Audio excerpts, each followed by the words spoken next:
We all face challenges, right? But have you ever wondered what makes the difference between bouncing back and, well, falling apart?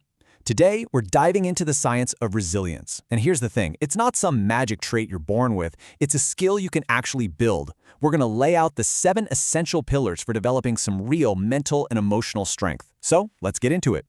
Seriously, think about it for a second.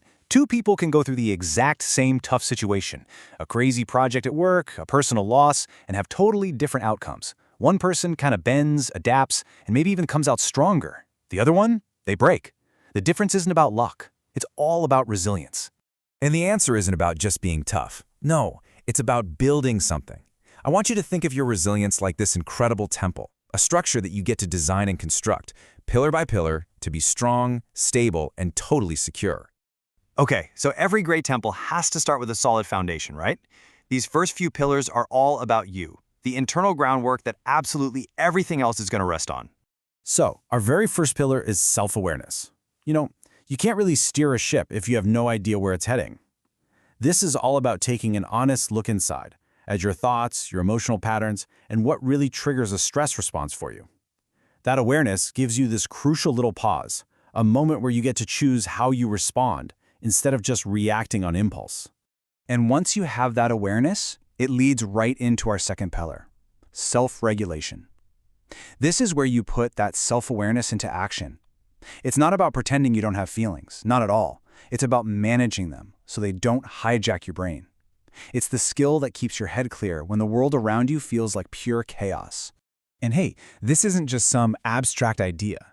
Think about the tools you can use literally right now. Taking just 3 slow, deep breaths to physically calm your nervous system.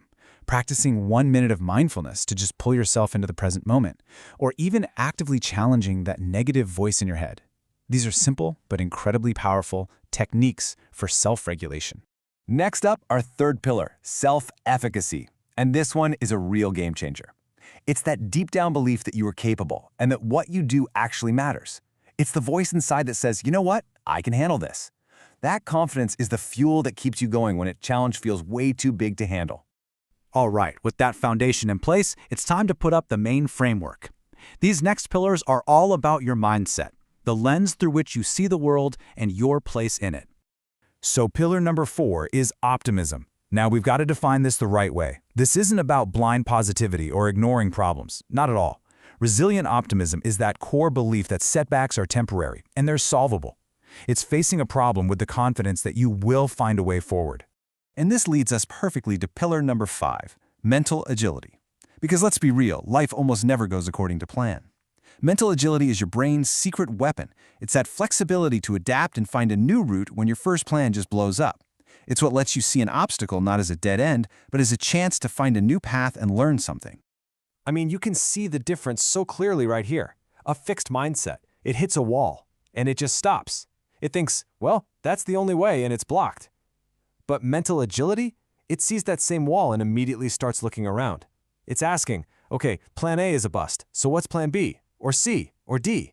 It's all about creative problem solving instead of just giving up. So your temple is almost complete. But to really stand strong against the biggest storms, it needs to be anchored to something solid. These last 2 pillars connect all your inner strength to the world around you. Pillar number 6 is connection and support. Look, resilience is not a solo mission. It's just not. Having people you can genuinely trust, family, friends, a mentor, that provides comfort, it gives you perspective and so much encouragement. And you have to remember, asking for help is not a weakness. It's one of the core strategies that resilient people use to recover faster. And that brings us to our final, crowning pillar, purpose and meaning. Having a clear why, whether it's your family, your career goals, your faith, whatever it is, that is the ultimate motivator.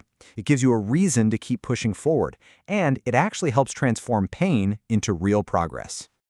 And just like that, our temple is built. So let's just take a step back and look at the structure we've put together.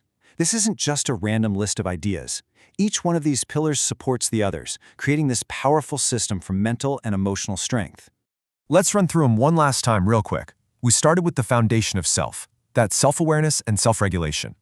Then we built the mindset framework with self-efficacy, optimism, and mental agility. And finally, we locked it all down with our support pillars, connection and purpose. And there it is. your completed temple of resilience.